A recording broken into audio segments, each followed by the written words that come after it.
I am Batman. I mean, Average Sniper.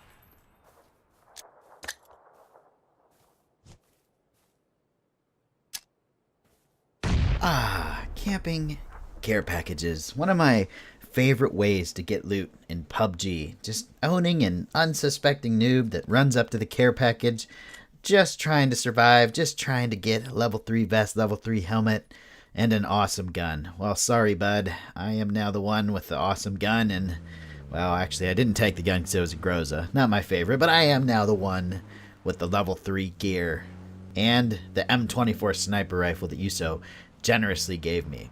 So I decided to go up to another care package, but there's a guy standing right under the care package just waiting for it to go down. So what do I got to do? Try and shoot this guy. This guy's on the wrong side, but he keeps playing peekaboo here.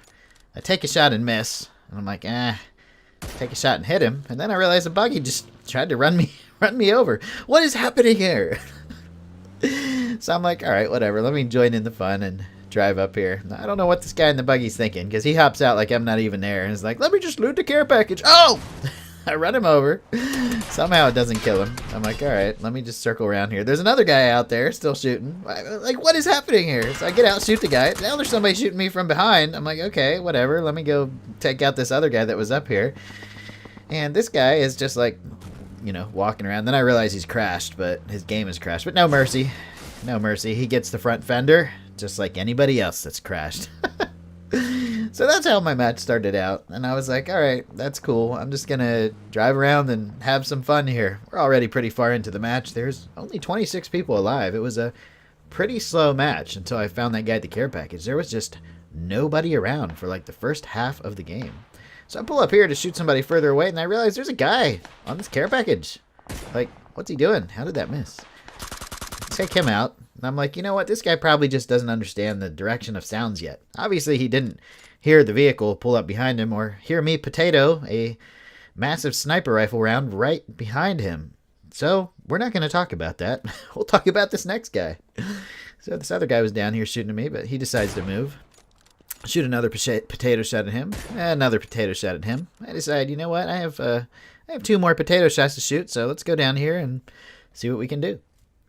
It looked like somebody else was shooting at this guy just a little bit. So I was like, all right, let me just kind of bunny hop over here. Then I see the guy down here, and he's turned around and he's looking at me. So I'm like, oh shit, kind of caught me off guard right here. So I potato my last 2 shots. Forget I only had 2 shots. Going for that 3rd shot and realize I don't have any more ammo left. So at this point, I'm like, all right, I got this tree for cover. What is this guy going to do? And the reason I'm kind of going up and down here is so if there's somebody behind me, they don't just shoot me in the head. But this guy's getting dangerously close, so I did a little peek. Peeking is very important in this game. He could barely see me there, but I could see him just fine. And I get the kill on him. Decide that my sniping is a little below average today, so I'll just move on and keep trying. So there's a guy hiding back here, and I decided to take the tires out on his car because he is way outside of the zone, and I know he's relying on that car. There were people fighting behind me, so I'm just double checking to see if they're there, but this guy over by the car is still shooting at me, but I'm not too worried about it because he seems to be a potato sniper just like me. So there he is. There he is. I have gotten a couple hits on him, but the guy just won't die. He just won't die. So I decided to keep going at the car tires. Taking out 1 tire is not enough. You got to take out both tires of the car. There we go. Now this guy is going to have a serious problem getting to the zone, especially since the blue is already moving. He's basically right out there on the edge. As you can see, the blue is coming in, and it is about to cover him and his little broken car up. Oh, there it goes. So now he's probably in oh shit mode. Oh shit, I see why this guy shot my tires out now. He didn't shoot any of my tires out. I'm pretty happy about that. There he goes. I'm like, all right, I don't want to be in the blue, so let me get in my little potato Jeep here. That's what we're gonna call it when I can't hit any sniper shots. We'll call it the potato Jeep. And we'll just drive over here and wait for this guy to come out of the blue. Hopefully he'll drive right towards me. Probably won't, but maybe. So I get out of the car, turn back around the blue, and what do we have here?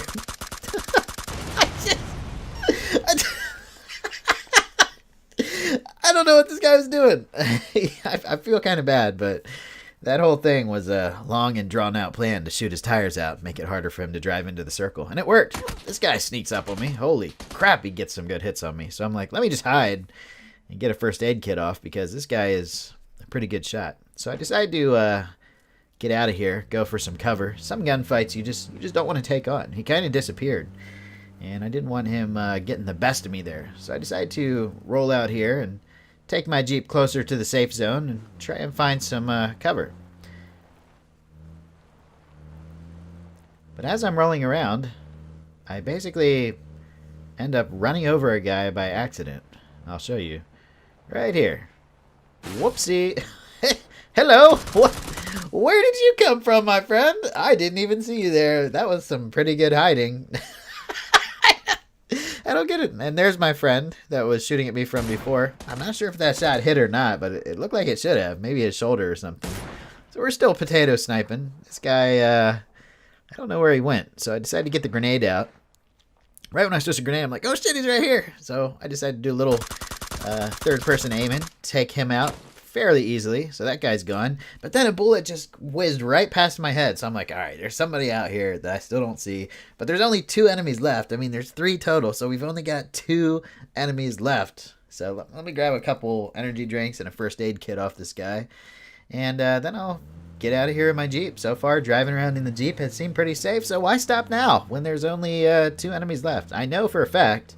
Well, not for a fact, but I'm like 99.9% sure there's a guy in that little yellow house behind me because there always is somebody in the house, which can be a death trap. If you know a house is going to get pushed out, you probably want to try and get out of there before you're forced to get out of there because then you just make yourself a target for the enemy. So I know if I stop the Jeep that I'll probably get shot by somebody that I can't see laying on the ground or hiding in a bush or maybe this guy in the house. But I really want to kind of like find a place on the edge where I can use the Jeep for cover. My ultimate plan is to blow the Jeep up and use it for cover. Now the reason I want to blow it up is so it can't be used against me. I don't know if some of the new PS4 players out here know this, but if you blow up vehicles that enemies are taking cover on, it will kill them. It's a massive explosion. So if you're using a vehicle for cover in the final circle, that's fine, but make sure you blow it up before you use it for cover. Otherwise, it's like taking cover on a bomb. You don't want to do that. So now I'm like, all right, the zone's moving. Let me see if I can figure out where this last guy is. I'm driving around the trees, the care packages, the little places where people might be able to hide, just hoping to see him. And then I see a little black dot just crawling on the edge of the blue right in front of me. So I'm like, let me pretend like I don't see him. And then I'll just turn right for him and run him over. He's like, oh shit. So now he's like trapped under the Jeep and I just get out and shoot him. What is happening here? This is final circle. This stuff never happens. This stuff never happens. Like, oh my god. That was funny. That was funny. He was like trapped under the Jeep for a second. He actually had to crawl backwards to try and get out from under, under the Jeep. Oh, that was funny. Okay, sorry. So then this other guy in the house, just like I thought, is throwing grenades and smokes at me. So I'm like, all right, I can't use that Jeep anymore, but I can use this Jeep for cover. It's in a perfect place, right inside the zone. I'm going to blow it up. And as I'm shooting the Jeep, I see the guy move from the house, getting to that care package. He's going to use that care package for cover, the care package that we were at earlier. So we get the Jeep blown up, and then I decide to just grenade this guy because he's just sitting on the care package, so why not? I get ready for him to run out, but he actually just stays there and takes the full force of that grenade. So, GG. That was an amazingly fun match, and I can see that there are a lot of new players on PS4, and hopefully this video shows you some of the strategies you can employ to win gunfights. You know, switching up, leaning, using grenades, and taking out tires on enemy vehicles that are relying on them to get out of the blue. Hope you guys enjoyed. I had super fun playing and making this video. I'll see you guys on the next one. Like and subscribe if you did. Later.